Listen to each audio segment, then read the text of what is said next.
Hello everyone, my name is Pranjal Pratap Singh और आज हम अपनी एरे सीरीज को वापस से कंटिन्यू करने जा रहे हैं और आज का टॉपिक रहेगा types of the array. So let's just start with it.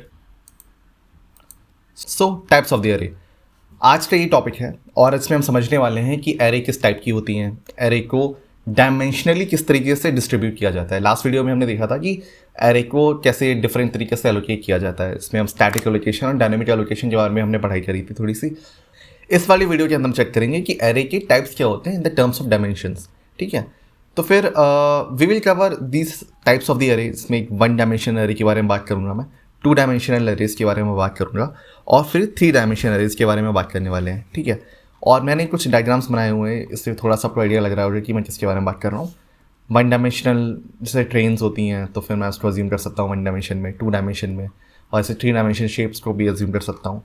तो फिर इनके बारे में और अच्छे से स्टडी करेंगे और डेप्थ में जाने वाले हैं कि एग्जैक्टली इनका मतलब क्या है in the context of the array. So let's just start with our video. सो थोड़ा सा रिकैप कर लेते हैं। रिकैप में देखो, पहले स्टैटिक एलोकेशन हमने पढ़ा था लास्ट वीडियो में, जिसमें हमने स्टैटिक एरेज के बारे में समझा था कि स्टैटिक एरेज क्या होती हैं। कंपाइल टाइम पे बनती हैं, कंटीजियस स्पेस होता है, फ्लेक्सिबल नहीं होती हैं और लिमिटेड होता है उनका स्कोप, मतलब कि एक फंक्शनल या फिर एक ब्लॉक स्कोप कैसे होती हैं, इसके बारे में समझा था हमने। फिर हमने समझा था कि डायनेमिक एलोकेशन क्या होता है। डायनेमिक एलोकेशन का मतलब हमने समझा था कि कैसे एक एरे अपना साइज बढ़ा सकती है या फिर घटा सकती है। ग्रो और श्रिंक उसकी प्रॉपर्टीज़ होती हैं, कैसे वो हीप के अंदर जाके बनती है। Size determine during run time, मतलब कि जो उसका साइज़ होता है वो रन टाइम के टाइम पे डिटरमाइन होता है। बहुत ज़्यादा फ्लेक्सिबल होती है एक dynamic allocated array in comparison to static allocated array. तो इन चीज़ों के बारे में हमने कुछ पढ़ा था थोड़ी देर पहले पिछले वीडियो में। तो इन सब के बारे में हमने पिछले वीडियो में पढ़ा था ऑलरेडी। तो अब हम अपने मेन टॉपिक पे आते हैं विच इज़ 1 डायमेंशनल एरे। और अगर इसके बारे में थोड़ा सा और ओवरव्यू लेना है, मतलब इस वीडियो में तो मैं डेफिनेटली और अच्छे से एक्सप्लेन करूंगा, बट इसका थोड़ा सा और ओवरव्यू लेना है तो एक मैंने वीडियो बनाया था इम्प्लीमेंट एरेज इन C++। इसमें थोड़ा सा मैंने और आइडिया दिया था कि 1D एरेज क्या होती हैं। थोड़ा आइडिया लगा सकते हो, इम्प्लीमेंटेशन भी आ जाएगा।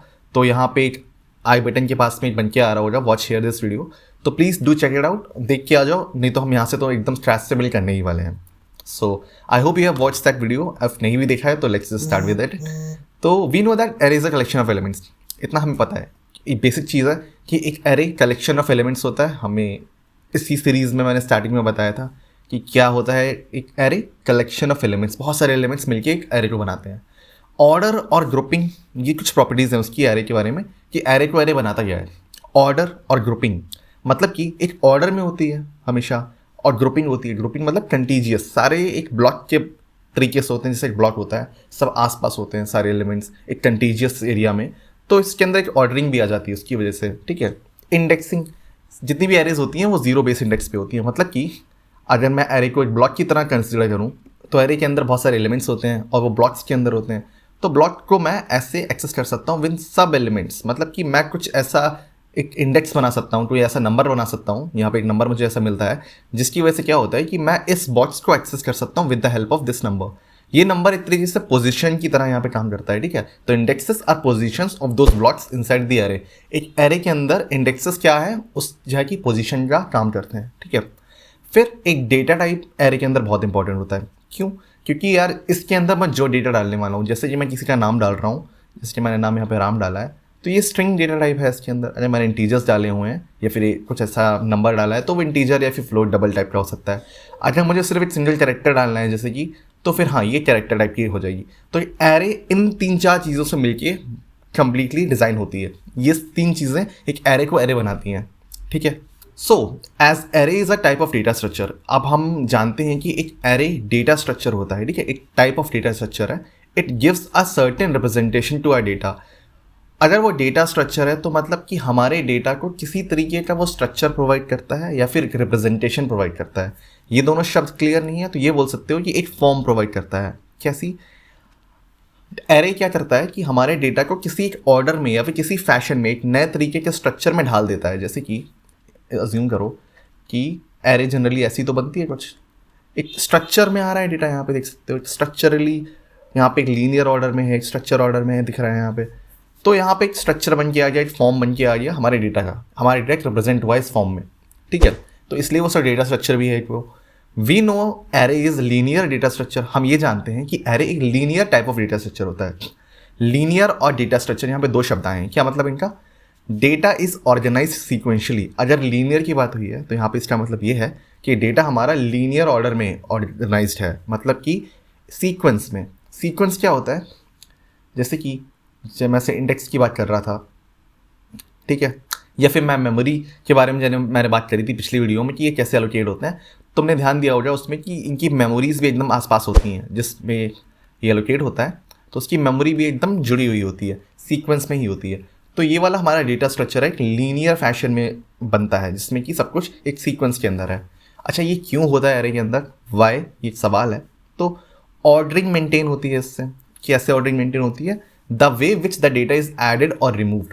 सपोज करो कि एक एरे है, तो उसके अंदर मैं एलिमेंट्स ऐड कर रहा हूँ, तो वो ऐसे एक के बाद ऐड हो रहे हैं। मतलब कि एक एलिमेंट ऐड हुआ, उसके बाद एक एलिमेंट आया, तो एक ऑर्डर है जिसमें वो मेंटेन हो रहा है कि यार अगर मैं डेटा रिमूव भी करूँगा तो इस ही ऑर्डर में रिमूव भी हो जाएंगे। तो एक ऑर्डर मेंटेन होता है। सीक्वेंशियल ऑर्गेनाइजेशन, हाँ, ये सीक्वेंशियल ऑर्गेनाइजेशन ऊपरी वाला पॉइंट है। Same efficient access of data, इसमें हम डेटा को बहुत ही एफिशिएंटली एक्सेस कर सकते हैं with the help of indexes and ordering. क्योंकि सारी चीज़ें ऑर्डर्ड हैं तो एक इंडेक्सिंग भी बन जाती है हमारी 0 1 2 3 वाली, और इससे हम डायरेक्टली यहाँ पर जाके इस पोजिशनल आर्गूमेंट से चीज़ें एक्सेस कर सकते हैं। ये जिसकी पोजीशन है हम डायरेक्टली एफिशिएंटली एक्सेस कर सकते हैं, ठीक है। तो ये हमारा वाई वाला सवाल है कि क्यों भाई लीनियर डेटा स्ट्रक्चर है। ये स्ट्रक्चर वैसे हम कंटेक्स्ट में ले जा रहे हैं कि यार मैं समझना चाह रहा हूँ कि एरे का जो भी स्ट्रक्चर होता है, जो हम समझते हैं लीनियर होता है, क्यों होता है, कैसे वर्क करता है, इतना हमने समझ लिया ना स्ट्रक्चर के बारे में। अब हम आगे बढ़ते हैं कि स्ट्रक्चरल इंट्यूशन है क्यों, मतलब कि एग्जैक्टली ये स्ट्रक्चर आया कैसे है, बना कैसे है, ठीक है। So structural intuition behind the 1D array. तो मैंने देखो यहाँ पे दो पार्ट्स में डिवाइड किया हुआ है इसको। पहला type of the array discuss करेंगे हम हमेशा, कि अभी हम किस एरे की बात कर रहे हैं, यहाँ पे कौन से एरे की बात हो रही है। यहाँ पे बात हो रही है 1D एरे की, 1 डायमेंशन एरे की। तो ये टाइप ऑफ द एरे हो गया। और स्ट्रक्चर ऑफ एरे, यहाँ पे मैं प्रॉपर्टीज़ लिख रहा हूँ उसकी, ठीक है। स्ट्रक्चरल जो प्रॉपर्टीज़ एरे की होती हैं कॉमन वाली, वो मैंने यहाँ पे लिख दी। अगर मैंने 1 डायमेंशन एरे को चूज़ किया, या फिर जो 1 डायरेक्शन में हमेशा मूव करता है, उसको मैंने common structure of the array से मिक्स कर दिया, तो क्या बनेगा वो हम समझ रहे हैं यहाँ पे, ठीक है। तो यहाँ पे ये जो 1 डायमेंशन और 1 डायरेक्शन है, मतलब कि क्या हुआ इसका, मूव्स और ग्रोज का मतलब क्या हुआ यहाँ पे, कि वो इस डायरेक्शन में मूव करेगा या इस डायरेक्शन में ग्रो करेगा। एक एरे एक ही डायरेक्शन में मूव करेगी, या फिर एक डायरेक्शन में ही हमेशा उसके एलिमेंट्स को ऐड किया जाएगा, तो उसको 1 डायमेंशन एरे बोलेंगे। क्या मतलब हुआ इसका, कि एक मैंने एरे बनाई, ठीक है, और अगर ये एक ही डायरेक्शन में ग्रो कर रही है, एक ही डायरेक्शन में इसके एलिमेंट्स को मैं एक्सेस भी कर पा रहा हूँ, तो फिर इसको हम 1 डायमेंशन बोलते हैं, मतलब वो एक ही डायमेंशन में मूव कर रही है। अच्छा, अब उसके अंदर एरे का स्ट्रक्चर मिक्स हो जाता है, तो क्या बनेगा, देखो यहाँ पे डेफिनेशन लिखी है मैंने, एन एरे दैट मूव्स और ग्रोज इन 1 डायरेक्शन। एक ऐसी एरे जो कि सिर्फ एक ही डायरेक्शन में मूव कर रही है या फिर ग्रो कर रही है, मतलब कि अगर मैं एलिमेंट्स ऐड कर रहा हूँ तो एक ही डायरेक्शन में ग्रो भी कर रही है, मूव भी कर रही है, इज अ डेटा स्ट्रक्चर। एक ऐसा डेटा स्ट्रक्चर है विच इज़ लीनियरली ऑर्डर्ड, जो कि लीनियर ऑर्डर में है, मतलब ये प्रॉपर्टी पहली वाली आ गई यहाँ पे, लीनियर ऑर्डर में है, and has a sequential indexing. एक सीक्वेंशियल इंडेक्सिंग भी है, ऑर्डरिंग भी आ गया, which is linearly ordered and has sequential indexing due to its contiguous allocations, क्योंकि वो कंटीजियसली एलोकेटेड होती है। ये एक एरे का एक्चुअली 1D का जो स्ट्रक्चर, अगर मैं स्ट्रक्चर को डिफाइन करके उसकी प्रॉपर्टीज़ को मिक्स करके अगर 1D एरे के बारे में लिखना चाहता, कुछ ऐसा लिखता। इसका अल्टीमेटली सार ये है, मतलब इसका समरी ये है कि कोई एरे ऐसी है जो सिर्फ 1 डायरेक्शन में मैं ग्रो कर पा रहा हूँ, 1 डायरेक्शन में ही एलिमेंट्स ऐड कर पा रहा हूँ, तो फिर वो एरे 1D एरे कहलाएगी। और उसके अंदर प्रॉपर्टीज तो सारी एरे वाली होती ही होती हैं, बस यहाँ पे 1 डायमेंशन का हमेशा फ़र्क आ रहा है, 2 डायमेंशन या 3 डायमेंशन का फ़र्क आएगा। एरे तो हमेशा कॉमन ही रहेगी ना, एरे की प्रॉपर्टीज़, यहाँ पे सिर्फ डायमेंशंस को चेंज करते रहेंगे। अभी तो हमने 1 डायमेंशन समझ लिया, अब देखते हैं 1 डायमेंशन ये कैसे काम करता है। तो यहाँ पे देखो मैंने 1D एरे का एक ग्राफ जैसा बना के रखा है। तो यहाँ पे वाई एक्सिस है और यहाँ पे एक्स एक्सिस है। अभी तो मैं लगता है शायद कि वाई एक्सिस में ये थोड़ा सा मूव है, लेकिन नहीं, ये अभी सिर्फ एक्स एक्सिस में है। ये थोड़ा एलिमेंट्स ऑब्वियसली मैंने ऊपर बनाया तो फिर ऐसा लग रहा है कि वाई एक्सिस में जा रहा है, लेकिन ये एक्स एक्सिस में ग्रो कर रही है। इफ़ मैं यहाँ पे कोई नया एलिमेंट ऐड करना चाहता, लेट्स से एक्स या वाई या जेड, यहाँ पे कोई भी मुझे एलिमेंट ऐड करना है फॉर एग्जाम्पल, तो तुम नोटिस कर रहे हो वो एक्स एक्सिस के ऊपर ही ऐड हो रहा है। मतलब कि जो अगला एलिमेंट आने वाला है वो 9, 10 और 11 कुछ ऐसे इंडेक्स पे आ रहा होगा, और वो एक्स एक्सिस के अलॉन्ग है, मतलब कि इसी डायरेक्शन में मूव कर रहा है, ऊपर तो जा नहीं रहा है। तो मतलब वाई एक्सिस में कुछ मूवमेंट नहीं है, सिर्फ एक्स एक्सिस में मूवमेंट है, इसलिए 1 डायमेंशन है, यानी 1 डायरेक्शन है, ठीक है। So it grieve on x axis. अच्छा, अब इसकी थोड़ी सी हम एनालॉजी समझ लेते हैं कि रियल वर्ल्ड में मुझे एरे कहाँ कहाँ देखने को मिल सकती है 1D वाली। तो 1D एरे हम कैसे इमेजिन कर सकते हैं, जैसे यार एक ट्रेन होती है, उसमें कंपार्टमेंट्स होते हैं बहुत सारे, तो each compartment can be considered as a single block of array. तो जैसे कि मैंने मान लिया ये वाला ब्लॉक है और ये वाले ब्लॉक्स हैं, इन सबको मैं 1D एरे का एक ब्लॉक मान सकता हूँ। जैसे कि हमारे एरे के अंदर ब्लॉक्स होते हैं, जैसे ये ब्लॉक है, ये इसको मैं ट्रेन मान लेता हूँ। चलो, जैसे ये ब्लॉक है, ये ब्लॉक है, ये ब्लॉक है, तो मान लो ये ब्लॉक्स ऐसे हैं यहाँ पे अरेंज हैं, ठीक है। तो इनको मैं ट्रेन को रियल लाइफ में एक एरे का एग्जांपल मान सकता हूँ जो सिंगल डायमेंशन में होती है, क्योंकि एक ही डायरेक्शन में मूव करती है, एक ही डायरेक्शन में उसके चीज़ें होती हैं, ब्लॉक्स भी एक ही डायरेक्शन में जाते हैं, ठीक है। और हर डायरेक्शन में जाते हैं, फिर उसका कंपार्टमेंट का साइज़ जो भी होता है वो भी सेम होता है, मतलब ये सेम होता है और चेंज नहीं हो सकता है। तो फिर एक रियल वर्ल्ड में जब मुझे देखना हो एरे का एग्जांपल, तो train is a very good example. बाकी और एनालॉजी देखनी है तो फिर तुमने देखा होगा पार्टीज़ में हम चेयर्स को अरेंज कर देते हैं एक सीधी लाइन में, तो लीनियर अरेंजमेंट होता है उन चेयर्स का। और अगर मैं उनको इंडेक्स लिख दूँ ऊपर, तो ये भी एक एरे की तरह ही फॉर्म कर रही हैं कि ऑब्वियसली यहाँ पे हम किसी को बिठा सकते हैं, कोई भी वैल्यू पुट कर सकते हैं। तो लीनियर अरेंजमेंट ऑफ चेयर्स भी रियल वर्ल्ड की एक 1D एरे का एग्जांपल है। तुमने अगर लॉकर रूम्स को देखा होगा, मूवीज़ में देखा है हमने बहुत ज़्यादा, या फिर कॉलेजेस में भी आपके हों, तो वहाँ पे ये एक अरेंजमेंट है, देखा जाए लीनियर अरेंजमेंट है सारे लॉकर्स का, एक 1 डायमेंशन में ही मूव कर रहे हैं। तो फिर this is also a good example for the real world array arrangements, ठीक है। तो यहाँ पे C++ का कोड समझते हैं कि ये कोड कैसे बिल्ड किया जाएगा। तो यार यहाँ पे डेटा टाइप तो हमें चाहिए, क्योंकि हमें पता होना चाहिए कि हम डेटा क्या डालने वाले हैं। फिर एरे का नेम, कि एरे का नाम क्या होगा हमारा, ठीक है। फिर ये एक सबस्क्रिप्ट ऑपरेटर है जिसके बारे में मैंने प्रीवियस वीडियोज़ में बताया था। सबस्क्रिप्ट ऑपरेटर ये क्या करता है, ये स्क्वायर ब्रैकेट्स होते हैं, ये हमें किसी भी पोजीशन को इंडेक्स के टर्म्स में किसी भी पोजीशन को हमें एक्सेस करना अलाउ करते हैं किसी भी एरे में। मतलब कि कोई एरे है और उसके अंदर कोई भी पोजीशन पे जाना है मुझे, तो इसके अंदर वो मैं पुट कर दूंगा एलिमेंट, और मुझे उस पोजीशन पे जो भी वैल्यू होगी वो एक्सेस हो जाएगी, ठीक है। एरे का नाम और फिर सबस्क्रिप्ट ऑपरेटर, ठीक है। फिर ये कैसे हेल्प करता है हमें, ये एक्स एक्सेस में मूव करवाता है। अगर तुम ध्यान दोगे कि यहाँ पे अगर मैंने कोई भी एलिमेंट डाल दिया तो वो एक्स एक्सेस में कैसे मूव कर रहा होगा, क्योंकि हमारी ये एलिमेंट्स है ना, अगर ये जो हम इंडेक्स देख रहे हैं, देखो ये एक्स एक्सेस पे ही है। तो यहाँ पे अगर मुझे 4th पे आना होगा तो मैं डेफिनेटली यहाँ पे 4th डाल रहा हूँ, है ना। मैंने यहाँ पे अज्यूम करो 4 डाला, तो ये मुझे एक्स एक्सेस पे 4 स्टेप्स आगे ले जाएगा ना। तो ये हमें उस पोजीशन में एक्स एक्सेस की में मूव करवाता है उतने स्टेप्स में जितना हम यहाँ पे डाल देंगे, या फिर उस इंडेक्स पे ले जाता है, सिंपली हम टर्म्स में, कोऑर्डिनेट से टर्म्स में समझना चाहें तो, ठीक है। अब जैसे कि हमने ऊपर देखा ये लॉकर वाला, इस लॉकर वाले चीज़ को अगर मुझे कोडिंग में लिखना होता तो मैं कैसे लिखता। अज्यूम करो मुझे इसको C++ प्रोग्राम में एक लॉकर बनाना है जिसके अंदर मुझे, जैसे ये वाला लॉकर है, 0th वाला लॉकर, ये मुझे किसी को असाइन करना है, ये वाला किसी को असाइन करना है किसी के नाम पे, ये वाला किसी के नाम पे असाइन करना है। तो मैं इसको एज अ कोडिंग कैसे लिखूँगा। तो अज्यूम करो मैंने एक ये स्ट्रिंग टाइप का, मतलब मुझे डेटा स्ट्रक्चर स्ट्रिंग चाहिए क्योंकि मुझे नाम यूज़ करने हैं। फिर मैंने क्या किया, यहाँ पे एक लॉकर रूम नाम का एरे बना दिया। कितने ब्लॉक्स चाहिए मुझे, 8 मुझे लॉकर्स चाहिए। तो मैंने 8 इसका साइज़ देखा, यहाँ पे 8 है, तो मैंने यहाँ पे 8 ले लिया साइज़, ठीक है। इससे क्या जनरेट होगा, एक एम्प्टी लॉकर रूम, ऐसा वाला एक एम्प्टी लॉकर रूम ऐसा बन जाएगा हमारा प्रोग्राम के अंदर। और अब मैं इसके अंदर कोई भी वैल्यू पुट कर सकता हूँ। फॉर एग्जाम्पल कि मुझे 0th इंडेक्स पे शिवांश, 1st पे निखिल, 2nd पे श्रुति और 3rd पे समृद्धि, ये वाले नाम मुझे, या फिर ये वाले नाम को असाइन करने हैं ये वाले लॉकर्स। तो मैं कैसे कर सकता हूँ, लॉकर रूम के 0th इंडेक्स पे जाऊँगा, लॉकर रूम के 0th इंडेक्स पे जाऊँगा और शिवांश की वैल्यू पुट कर दूँगा, ठीक है। फिर मैं लॉकर रूम के 1 इंडेक्स पे जाऊँगा, निखिल की वैल्यू पुट कर दूँगा। लॉकर रूम 2 और 3 पे जाके सब श्रुति और समृद्धि भी, ये वैल्यूज़ भी यहाँ पे पुट हो जाएंगी। तो यहाँ पे ये सारे नाम आ जाएंगे, ठीक है। फिर इससे क्या होगा, देखो ये कुछ ऐसा नज़र आएगा, 0th इंडेक्स पे शिवांश, 1st पे निखिल, 2nd पे श्रुति, 3rd पे समृद्धि।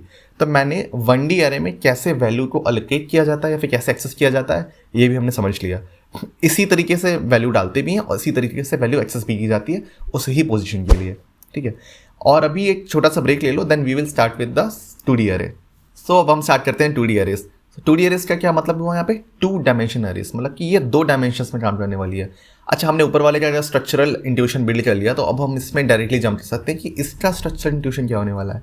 मैंने बताया था कि टाइप ऑफ एरे हम चेंज करते रहेंगे और structure of the array same रखेंगे, क्योंकि एरे का स्ट्रक्चर की प्रॉपर्टीज तो हमेशा सेम ही रहती हैं, लेकिन हाँ यहाँ पर टाइप्स चेंज हो रहे हैं उसके। पहले 1D था, अब 2D है।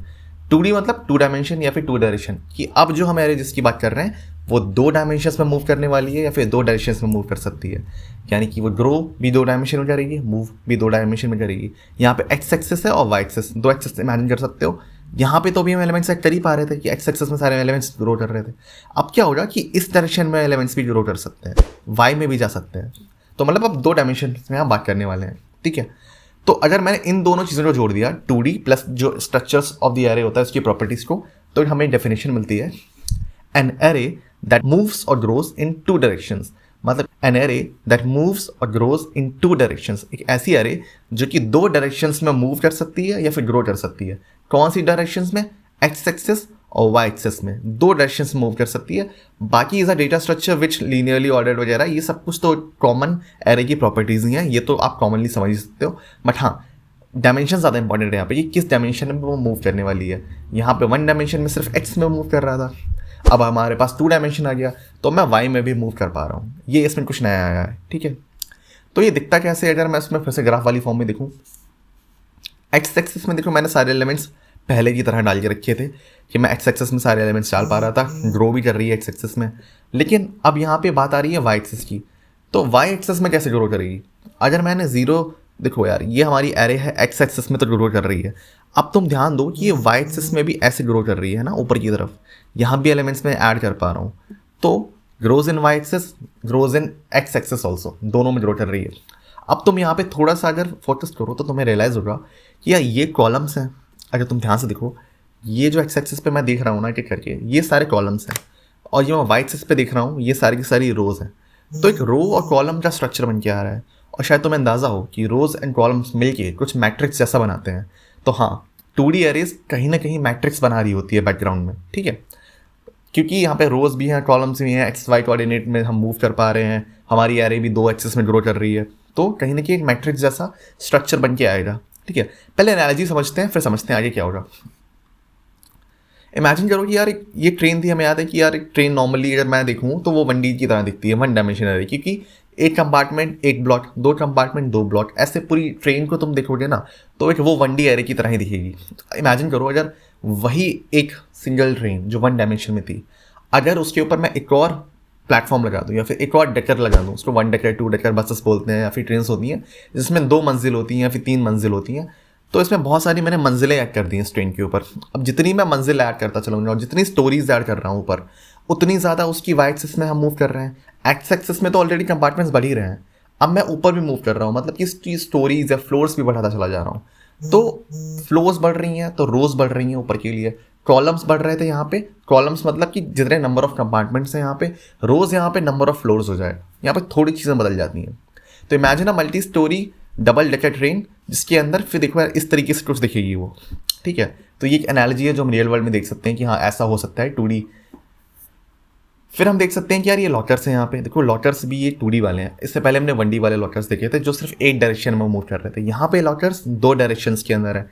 पहले तो जैसे लॉकर एक हम सीधे सीधे देख रहे थे, एक ही रो में चलते चले जा रहे थे, अभी ये 2D में जा रहे हैं, ऊपर भी जा रहे हैं, वाई एक्सिस में भी हम इनको देख सकते हैं, वाई एक्सिस में भी देखो सारे लॉकर्स हैं।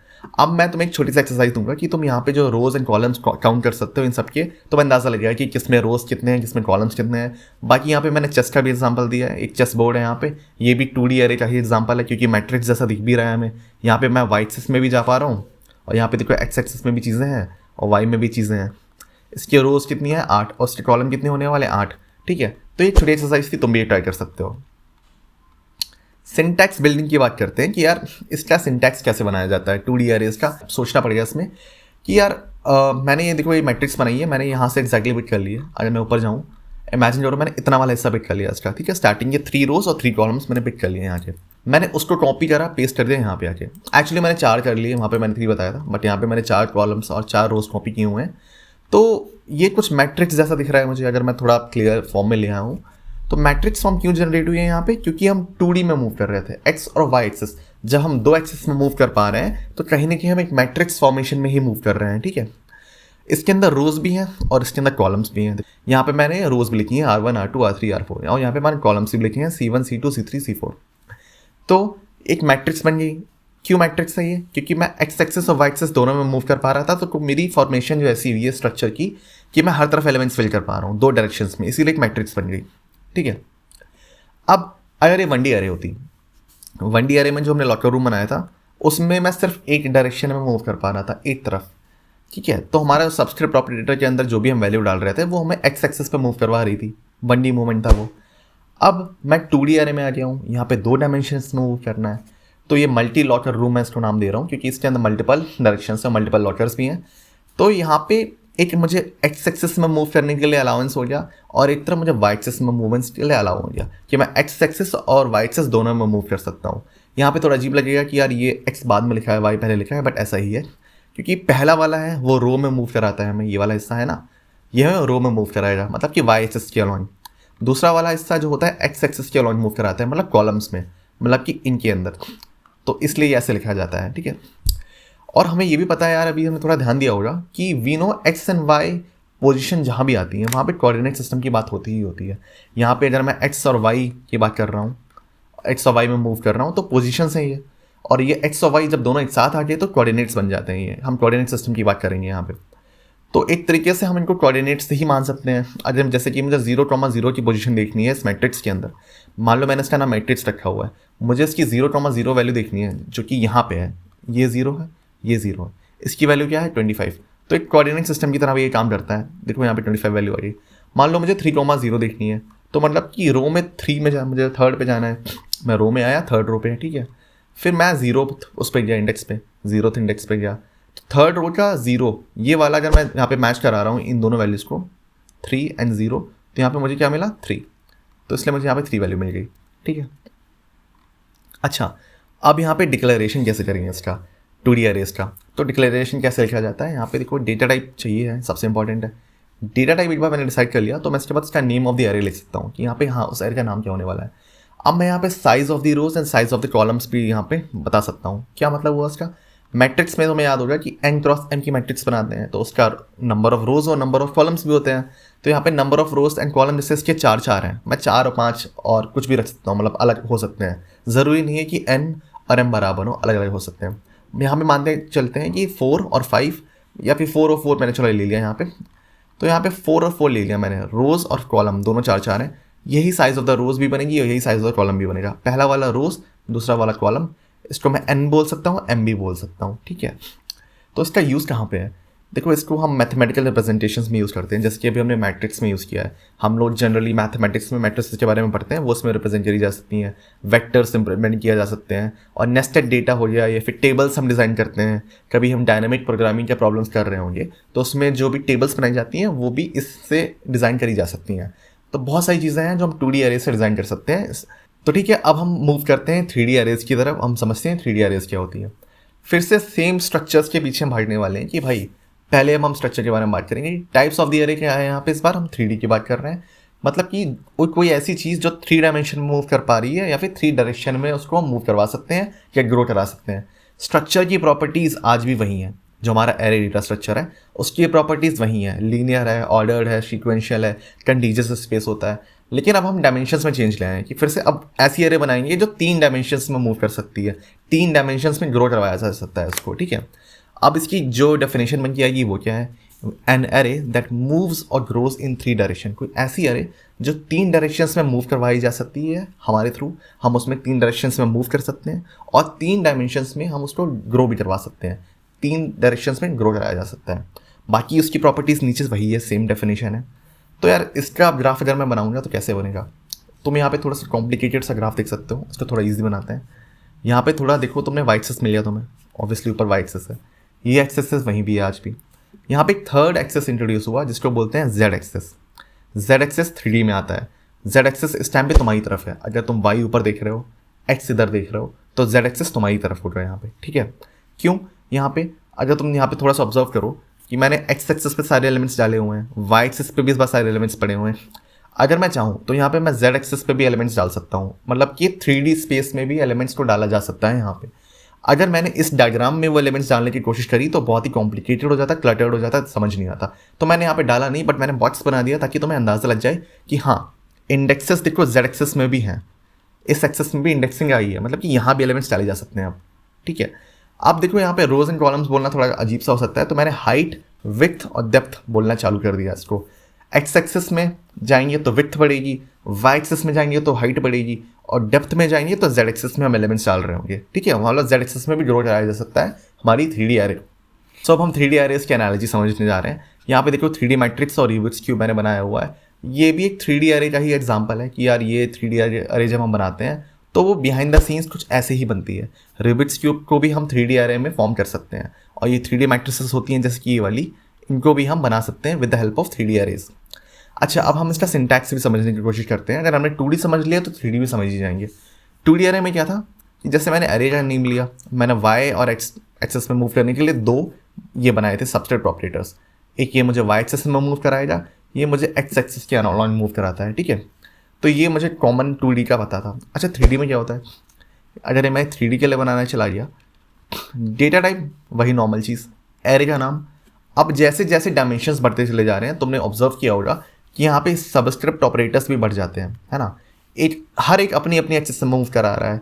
ये एक्स एक्सेस में मुझे मूव कराएगा, ये मुझे वाई में मूव करा सकता है, ये मुझे जेड में मूव करा सकता है। अच्छा, ये तुम अपने हिसाब से अरेंज कर सकते हो, मतलब तुम कुछ भी बोल लो इन्हें, बट ये एक्स एक्सेस और वाई एक्सेस और जेड एक्सेस में मूव कराने के लिए काम में आते हैं। हर बार जितनी बार भी मैं इसका एक और ऑपरेटर बढ़ा दूंगा, जैसे कि मैंने यहाँ पे एक और ऑपरेटर लगा दिया, तो एक और एक्सेस इंट्रोड्यूस हो जाएगी जो कि 4 डायमेंशंस में जाएगी। जितने डायमेंशन ज़्यादा होंगे उतनी कॉम्प्लेक्सिटी और बढ़ती चली जाएगी। तो अभी हमने 3D के बारे में समझा कि 3 डायमेंशंस में हम कैसे मूव कर सकते हैं। अच्छा, इसका डिक्लेरेशन कैसे होता है? तो इसका डिक्लेरेशन कैसे होता है, तो लेट्स अज्यूम कि मैंने एक कैरेक्टर टाइप की एरे बनाई है जिसका नाम मैंने रूबिक्स क्यूब लिख दिया। क्यों? क्योंकि रूबिक्स क्यूब में जितने भी साइड्स होते हैं उनका कलर होता है। कलर में चलो मैं इनको अज्यूम करता हूँ कि R फॉर रेड कलर है, B फॉर ब्लू कलर है, तो इनको स्टोर करने के लिए मुझे कैरेक्टर चाहिए होगा ना, कैरेक्टर डेटा टाइप। तो मैंने इसको कैरेक्टर डेटा टाइप का बना दिया। रूबिक्स क्यूब इसका नाम है। अच्छा, रूबिक्स क्यूब में कितनी वो होती हैं, अगर मैं मूव करना चाहूँ कितने स्पेसेस मूव कर सकता हूँ, या फिर कितने ब्लॉक्स चाहिए होंगे मुझे, या फिर कभी ऑब्जर्व किया होगा तुमने, यहाँ पे 3 ब्लॉक्स, ऐसे 3 ब्लॉक्स और ऐसे 3 ब्लॉक्स, ये 3 ब्लॉक्स होते हैं किसी भी रूबिक्स क्यूब में, और ये 3 डायमेंशनली ऐसे होते हैं, है ना। सो उस 3 डायमेंशन को हमें अचीव करने के लिए यहाँ पे 3, मतलब जेड एक्सेस में 3 चाहिए मुझे, वाई एक्सेस में भी 3 ब्लॉक्स चाहिए, और एक्स एक्सेस में भी 3 ब्लॉक्स चाहिए। तो अगर मैं इसको ऐसे खोल दूंगा, जो भी इससे जनरेट होगा, इसको मैं खोल दिया मैंने, तो कुछ ऐसा दिखेगा वो बिहाइंड द सीन्स दिखा। और मैं इसके किसी भी इंडेक्स को या फिर किसी भी पोजीशन को ऐसे एक्सेस कर सकता हूँ। जेड एक्सेस में मूव किया, वाई एक्सेस में मूव किया, या फिर एक्स एक्सेस में मैंने मूव किया, ये उसकी पोजीशंस है जहाँ पे मुझे बी डालना है। तो अज्यूम करो फिर यहाँ पे भी ये बढ़ जाएगा आके, ठीक है, यहाँ पे डाल सकता हूँ, यहाँ पे डाल सकता हूँ। तो मैं 3 डायमेंशंस में मूव कर पा रहा हूँ यहाँ पे, मतलब कि एक्स में, वाई में, जेड में। तो ये हमें 3D अरेज में मिलता है। तो यहाँ पे तुम्हारी एक एक्सरसाइज भी है। यहाँ पे तुम क्या कर सकते हो कि जो मैंने लॉकर्स के बारे में तो मैं एग्जांपल बताया था, तुम उसमें एक 2D लॉकर डेवलप करके देखो, जिसमें कि जो लॉकर का, जैसे कि एक्स और वाई में हम मूव कर पा रहे थे लॉकर्स में 2D अरेज में, तो तुम ऐसा कर सकते हो कि एक मेरा नाम लिख सकते हो, जैसे कि ये पहला हो गया, फिर इसके अंदर, उसमें लॉकर के अंदर कितने आइटम्स रखे हुए हैं, हर लॉकर में उसके करस्पॉन्डिंग कितने आइटम्स रखे हुए हैं। ट्राई टू डिज़ाइन दिस, आप कोशिश करो उसको डिज़ाइन करने का। फिर आप डिज़ाइन करने का ट्राई कर सकते हो ये रूबिक्स क्यूब। रूबिक्स क्यूब कैसे वर्क करेगा बिहाइंड द सीन्स यहाँ पे मैंने बताया हुआ, इस तरीके से होता है। कोऑर्डिनेट्स इसके 3D में नहीं लिखे हुए हैं, 2D में लिखे हुए हैं, लेकिन आप थोड़ा सा मतलब कोशिश कर सकते हो रिसर्च मार के कि यार रूबिक्स क्यूब को कैसे फिल किया जा सकता है। एनालॉजी यही है कि एक्स एक्सेस और वाई एक्सेस और जेड एक्सेस में मूव करना है, और उनको एक्सेस इस तरीके से किया जाता है, ठीक है। ये इसकी एनालॉजी रहेगी।